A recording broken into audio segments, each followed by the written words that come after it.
बिस्मिल्लाहिर्रहमानिर्रहीम, अस्सलामुअलैकुम। उसकी दूसरी शादी नाकाम हुई थी। ज़माने की नज़रों में वो मज़लूम नहीं बदबख्त थी। लोग उसकी माँ से हमदर्दी जताते हुए उसे बदकिस्मत और मनहूस करार दे रहे थे, जबकि उसकी माँ गैरों से आगे एक कदम बढ़कर उसे मुजरिम करार दे रही थी। वो घुटनों में सर दिए रो रही थी और सोच रही थी कि उसकी माँ कितनी खुद गर्ज है, जिसने अपने मफादात की खातिर उसके पेट में पलती औलाद को भी इस दुनिया में नहीं आने दिया था। ये कहानी है आरशा वहीद की, जो बताती हैं कि मैं बचपन में यतीम हुई घर की बड़ी औलाद थी। बेटी की बजाय बेटा बनकर माँ का हाथ बटाना शुरू किया, साथ साथ अपनी तालीम भी जारी रखी। मगर मैट्रिक के बाद मेरी माँ ने सारी जिम्मेदारी मेरे कांधों पर डाल दी थी, तो मुझे बाकायदा तालीम को खैराबाद कहना पड़ा और ओपन यूनिवर्सिटी की तरफ से तालीम शुरू कर दी थी। गो कि उसका भाई अब मेहनत करने के काबिल था, मगर माँ का लाडला होने की वजह से उस पर कभी कोई जिम्मेदारी नहीं डाली गई थी। वो कहीं कहीं दिन घर से बाहर रहता था।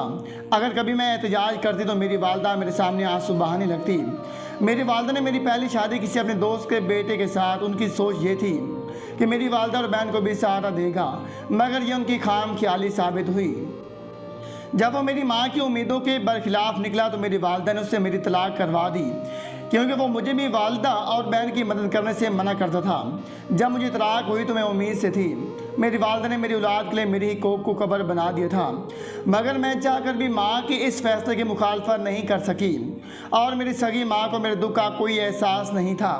उन्हें बस मेरी कमाई से गरज थी, जिससे उनका घर चलता रहना चाहिए था। वो मेरी शादी नहीं, तैयारी या सौदा करना चाहती थी। उनको मेरे साथ शायद हमदर्दी तो होगी, मगर उनको मेरी कोई फिक्र नहीं थी। मेरी पहली शादी नाकाम हुई। 5 साल के बाद दोबारा मेरा रिश्ता मेरी वालदा ने मेरे फुफुज़ाद से तय कर दिया। आपकी बात भी मेरी हैसियत बिकाऊ माल जैसी थी, मगर पहले सिर्फ मेरी वालदा अपना मफाद देखती थी। आपकी मार मेरा फुफुज़ाद भी अपना दाव खेल रहा था। जहाँ रिश्ते तय करते वक्त इंसान की फितरत और आदात से ज़्यादा अपने लालच और मफादात को देखा जाए, वहाँ ताल्लुक़ ज़्यादा देर नहीं चलते। मेरे साथ अब की बार भी कुछ ऐसा ही हुआ था। मेरा फुफुज़ाद पहले से शादीशुदा था। उसने 3 बच्चे और बीवी थी। उसे अपने घर के लिए मुफ्त मुलाजमा की ज़रूरत थी, जिसे वो महज रोटी और कपड़े पर रख लेता, जबकि मेरी माँ को अपना लाडला बेटा मेहनत और मुशक्क़त से बचाए रखना था। लिहाजा एक बार फिर मुझे बिल्ली पर चढ़ा दिया गया।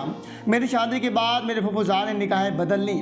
मैं दिन भर एक प्राइवेट कंपनी में काम करती, शाम को वापस आती तो अपने शौहर और उसके बच्चों को, उसके बीवी बच्चों की खिदमत गुजारी करने लगती।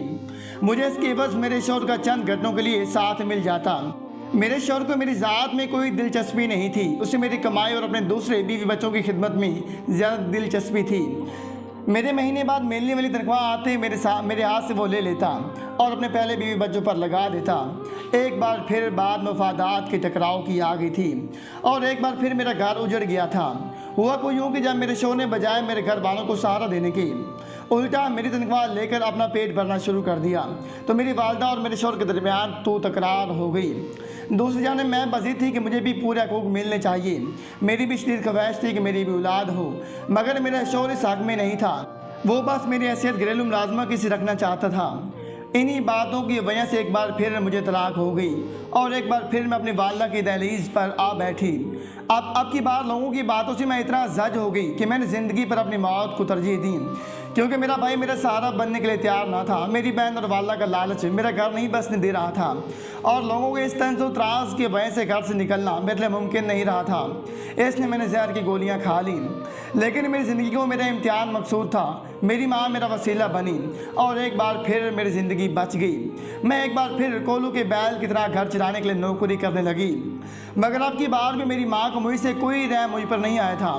मैंने अब की बार भी इल्तिजा की कि भाई से कहो मेरा सहारा बने, मगर मेरी माँ ने अपने लाडले बेटे को सपोर्ट किया और मेरे सामने आंसू बहाते हुए कहने लगी, ये मेहनत मुशक्कत उसके पास का काम नहीं है। जबकि मेरे भाई का शुमार अहले इलाका के इंतहाई लोफर लड़कों में होने लगा। वो कहीं कहीं दिन तक घर से बाहर रहता। अल्लाह बेहतर जानता था कि वो किन सरगर्मियों में पड़ा हुआ। ना तो कभी मेरी माँ ने उसे सवाल किया और ना ही कभी खुद उसकी ज़हन ने उसे लानत मुलामत की। मेरी दूसरी बहन की शादी हुई, उसकी एक बेटी हुई और वो रूठ कर मेके वापस आ गई। मैंने अपनी बहन को समझाया कि इतना घर का बोझ उठाना मेरे लिए मुमकिन नहीं है।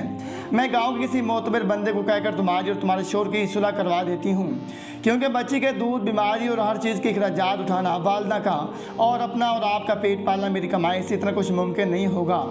लेकिन मेरी बहन ने बजाय हकीकत को समझने के मेरी बात को उल्टा ले लिया, वालदा से मेरी शिकायत कर दी और मेरी माँ एक बार फिर बददुआएं देती हुई मुझ पर चढ़ दौड़ी। मैं खामोशी से एक बार फिर अपने आप को कोसने लगी। मेरी वालदा ने मेरी बहन की बेटी को मेरे सपोर्ट कर दिया और मजबूरन या खुशी से मैं ये फ़र्ज़ अदा करने लगी। वक्त गुजरता रहा, मैं अब जिस जगह काम करती थी वो एक नौजवान लड़का भी करता था वहाँ पर, जिसकी शादी नहीं हुई थी। उसने मुझसे शादी की ख्वाहिश का इजहार किया, क्योंकि सारे ऑफिस के लोग मेरे माजी से अच्छी तरह वाकिफ़ थे। मगर मैंने एक बार फिर उसको अपनी सारी हकीकत बताई। उसने मेरी बात मुकम्मल होने से पहले ही कहा कि मैं तुम्हारे बारे में सब कुछ जानता हूँ। जब मैंने उसको सारी हकीकत बता ली तो उसके बाद मैंने उसको अपनी वालदा से मिलवाया। उसने बताया कि उसके घर वाले शादी पर राज़ी नहीं हैं, इसलिए उसे कोर्ट मैरिज करना पड़ेगी। मैं अपनी वालदा और बहन के साथ अपने घर में रहूँगी और वो भी मेरे घर में ही रहेगा। मेरी वालदा ने उसकी बात मान ली और यूँ हमने कोर्ट मैरिज कर ली। मगर इस बार भी मेरी किस्मत मुझ पर मेहरबान ना हुई थी। मुझसे शादी के बाद मेरे शोहर ने जॉब छोड़ दी और घर बैठ गया। मेरी मेहनत और मुशक्क़त से कमाएगा रिज़्क़ हलाल वो शराब शबाब पर लुटाने लगा। मैंने उसको समझाना चाहा मगर उसने मेरी बात को नहीं समझा, बल्कि उल्टा मुझे तलाक देने की धमकी देने लगा। मैं जो पहले 2 बार ठुकराई जा चुकी थी, तलाक का लफ्ज़ सुनकर समझ जाती और खामोश हो जाती, चाह कर भी उसके बुरे रास्ते में रुकावट नहीं बन पाती। यहाँ तक कि शराब के नशे में दोष उस शख्स ने मेरी बहन पर बुरी नज़र रखना शुरू कर दी। जब मैंने इस बात पर सख्त रद्द-ए-अमल दिया तो उसने मुझे तलाक दे दी। जब मेरे पेट में उसकी 8 माह की बेटी मौजूद थी, मेरी कसमों वादों के बावजूद भी उसने बेटी को अपनी बेटी मानने से इनकार कर दिया और मुझे बदचलन बद किरदार कहते हुए छोड़ दिया, बल्कि उल्टा मेरी गुजरी हुई ज़िंदगी को भी दागदार कर दिया। यहाँ तक इस मोहल्ले में रहना मुमकिन नहीं रहा। मैं अपनी वालदा, बहन और उसके बच्चे को लेकर किराए के मकान में मुंतकिल हो गई और आइंदा मर्द पर कभी भरोसा न करने का वादा कर लिया। मेरे नाराज में भी मेरे भाई की गैरत जाग गई, वो भी हमारा सहारा नहीं बना। यहाँ तक कि बेटी की पैदाइश के बाद मुझे जल्दी दोबारा मुलाजमत शुरू करना पड़ी। आज मैं गेंदिया की मरीज़ हूँ, मेरे जोड़ हर वक्त दुखते रहती हैं, मैं तकरीबन चलने फिरने से भी कासिर हूँ। मगर इसके बावजूद अपनी बच्ची, वालदा, बहन का पेट पालने के लिए मैं मुलाजमत करने आती हूँ। मेरी इस हालत के बावजूद मेरी माँ को कभी मुझ पर तरस नहीं आया, उसने कभी मेरे भाई को नहीं समझाया और ना ही मैं कभी मेरे भाई की गैरत जागी, ना कि वो मेरा सहारा बने। मैं हर उस इंसान से खुद को छुपाए फिरती हूँ जो मेरे माजी से वाकिफ़ है। मेरा माजी मेरे लिए गाली बन चुका है, मेरा खुदा गवाह है। ना कभी मैं बुरी थी, ना कभी कोई बुरा काम किया, मगर इसके बावजूद मैं ज़माने की नज़रों में खुद को पार से साबित नहीं कर सकी। आज मैं अगर किसी पुराने जानने वाले को देख लूं तो मुझे लगता है कि उसकी आंखें मुझसे सवाल कर रही हैं। कोई मुझसे हाल पूछता है तो बताने से पहले मेरी आंख से आंसू निकल आती हैं। मगर आज भी मैं अपना घर मैं चला रही हूँ। मुझे किस्मत, तकदीर या रिश्तों से कोई गिला नहीं, बस मेरा ज़माने और मुआशरे से एक ही सवाल है कि अगर कुर्बानियाँ बेटियों नहीं देनी होती हैं तो फिर सजदों में और दरगाहों पर जाकर बेटे क्यों मांगे जाती हैं। एक जेलर साहब अपनी मुलाजमत के दौरान का वाक़या सुनाते हुए बताती हैं कि मेरी जेल में एक कैदी को लाया गया जिसने अपनी सगी भतीजी का कत्ल कर दिया था। मकतूल बच्चे की उम्र 7 से 8 साल थी। बच्चे अगर जवान होती तो मैं सोचता कि उसे गैरत के नाम पर कत्ल किया गया होगा। मैं कोई सवाल किए बिना उसे अंदर भेज देता, मगर बच्ची की कम उम्र देखकर मुझे इंतहाई तकलीफ़ हुई और मेरे दिल में सस्पेंस उभरा कि मैं कत्ल की वजह जानूँ। लिहाजा मैंने उस शख्स से रवादात पूछी तो उसने कुछ किस्सा यूँ सुनाया। मेरा नाम जैद अरबाब है। मैं और मेरा भाई प्लास्टिक इंडस्ट्री के मालिक थे। प्लास्टिक की मुख्तलिफ चीज़ें बनाते थे। मेरा भाई रात को देर से घर वापस आ रहा था कि रास्ते में उसका एक्सीडेंट हो गया और वो जान से मर गया। अब इंडस्ट्री का मालिक मैं था और रिश्तेदार मेरा भतीजा और भतीजी भी थे। मेरी बेगम ने इंतहाई शातराना अंदाज में मुझे मेरे भाई की औलाद से दूर कर दिया, यहाँ तक कि मैं उनका अपना दुश्मन समझने लगा। मैंने उन्हें कारोबार से निकाल कर बाहर किया, उनका सब कुछ हथिया लिया, मगर फिर भी मुझे उनसे खतरा महसूस होता रहा। यहाँ तक कि मैं उनसे दुश्मनी पर उतर आया। उनको अपना दुश्मन समझने की सबसे बड़ी वजह मेरी बीवी थी, जो रोज़ कतरा कतरा करके मेरे दिल में जहर डाल रही थी और मेरी नफरत को बढ़ावा दे रही थी। यहाँ तक कि बीवी के कहने पर मैंने बेलाप इसलाकर पुराना घर गिराकर नया घर तामीर करवाने के नाम पर भाभी से घर भी खाली करवा लिया। फिर एक और सियासी चाल चली कि घर के जिस हिस्से में भाभी रहती थी वो हिस्सा गिरा दिया और भाभी को किराए पर बिठा दिया। 2 बरस गुजर जाने के बावजूद ना तो भाभी के घर तामीर करवाया और ना ही अपना घर गिराया।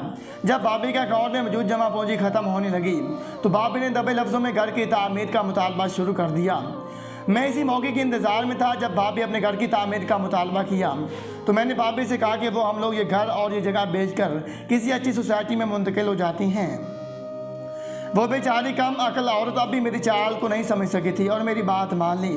मैंने भाभी के घर की ज़मीन और प्लाट अपनी बीवी के भाई के नाम लगा दिया और फिर इसी तरह की एक और चाल भी मैं भाभी के नाम से कारोबार भी अपने नाम पर मुंतकिल करवा लिया। जब हर चीज़ पर मेरा कंट्रोल हो गया तो मैंने हर चीज़ अपनी भाभी को जवाब दे दिया। अब मेरी भाभी के पास बस इतनी रकम थी कि या तो वो इस पैसे से अपने बच्चों का पेट पाल सकती थी या फिर मेरे खिलाफ कानूनी जंग कर सकती। उसने अकलमंदाना फैसला किया और इन पैसों के साथ अपने बच्चों का पेट पालने लगी। मगर वो पैसा कब तक चलना था, वो पैसे ख़त्म हो गए तो मेरी भाभी ने किराए का घर छोड़ दिया और हमारे मोहल्ले में बने हुए फ्लैट्स में कमरा लेकर रहने लगी। जबकि बाकी फ्लैट में एक और ऐसी गरीब फैमिली रह रही थी ये उनकी गुजर बसर ज़िंदगी होने लगी। यह सब कुछ कर देने के बाद भी मेरी बीवी और मेरे दिल में ये खौफ बाकी था कि कल कुलां को बच्ची जबान होकर अपने हक़ का मुतालबा न कर दें या हमारे खिलाफ कोई कानूनी परेशानी न खड़ी कर दें। इसलिए हमने उनसे भी जान छुड़वाने का सोच लिया। शायद बच्चों के कत्ल पर मैं राज़ी ना होता लेकिन इस अमल में भी मेरी बीवी की गहरी साजिश शामिल थी। उसने मुझे मुस्तकबिल के खौफ से डरा कर इस हद तक मजबूर कर दिया कि मैं इन मासूम बच्चों की जान लेने का सोचने लगा। इन्हीं दिनों में ईद कुर्बान करीब थी। ईद वाले दिन बाकी गरीब बच्चों की तरह मेरी भतीजी भी उनके साथ मोहल्ले से गोश्त मांगने के लिए निकली हुई थी। जब फिरते हुए मेरे घर में पहुंची तो मैंने गोली से उसके सर के चेतने उड़ा दिए और पहला बयान दिया कि जब बच्चे घर में दाखिल हुए तो हथियार सामने पड़ा था। किसी बच्चे की गोली चली और मेरी भतीजी को लग गई मगर बाकी बच्चों की गवाही ने मेरे इस बयान को ख़राब कर दिया और मैंने गार्ड को मजबूर करके कत्ल का इल्ज़ाम उसके सर पर धर दिया और गार्ड को इस बात की गारंटी दी कि मैं उसे छुड़ा लूँगा और उसे गिरफ्तार करवा दिया। मगर इन फ्लैट्स में जो 8-10 घराने मुकीम थे उन्होंने इत्तेहाद कर लिया। इनको मोहल्ले से अभी अच्छी खासी सपोर्ट मिल गई थी। रही गई कसर मेरे बिजनेस हलीफों ने पूरी कर दी। ऊपर से मेरी बदकिस्मती के तफ्तीशी ऑफिसर इंतहाई ईमानदार था। उन्होंने मेरे गार्ड को छोड़कर मुझे गिरफ्तार कर लिया और थोड़ी सी मुशक्क़त के बाद मुझसे इकरार जुर्म करवा लिया। मुझे हर दूसरे या तीसरे साल जेल बदल करके किसी और जेल में मुंतकिल कर दिया जाता। अब मेरे पीछे मेरी खबर लेने वाला भी कोई नहीं आता था। मेरी बीवी जिसने मुझसे ये सब करवाया था वो मुझसे तलाक लेकर किसी और के निकाह में चली गई। इस मेरा घर मेरी बीवी के भाई ने हथिया लिया था और मेरा कारोबार उसके नए शोर ने हथिया लिया। उसने भी कारोबार की समझ बूझ आ जाने के बाद मेरे साबका बीवी को तलाक देकर उसे फारिग कर दिया। मुझे नहीं पता कि आज मेरे बच्चे किस हाल में हैं, मेरी भाभी और भतीजा किस हाल में हैं। अपनी बात मुकम्मल करने के बाद ज़ैद अरबाब ने पूछा कि क्या मेरी रहम की अपील मंजूर हो जाएगी। मैंने कैद अलू नज़र उस पर डाली और कहा कि ये रहमतुल्लिल आलमीन नबी करीम सल्लल्लाहु अलैहि वसल्लम की रहमत ही है जिन्होंने तुझ जैसों को अपना उम्मती कहकर सिफारिश कर लेनी है और अल्लाह ताला जैसे गफूर और रहीम ही है जिसने तेरे हक़ में शिफात कबूल कर लेनी है। इन दो हस्तियों के सिवा और किसी से रहम की उम्मीद ना रखना और ना ही किसी की रहमत इतनी वसी है कि तुझ पर रहम कर सकें। अपनी बात मुकम्मल करने के बाद मैंने उसे चले जाने का कहा और साथ ही नसीहत की कि दोबारा कभी मेरे सामने नहीं आना। तुम जैसे दरिंदों का ठिकाना जेल नहीं जहन्नम है। मैं अपनी कहानी के आखिर में बस इतना ही कहूँगा कि ईद के इस मौके पर इस मुसर्रत मौके पर दहलीज पर आने वाले सवाली को इस इताअत के मुताबिक कुछ ना कुछ ज़रूर देना। अगर ना भी दे सके तो उनकी इज़्ज़त नफस मजरूर ना करना। अल्लाह ताला हम सब को अमल करने की तौफीक अता फरमाए। आमीन सुम्मा आमीन। जज़ाकल्लाह।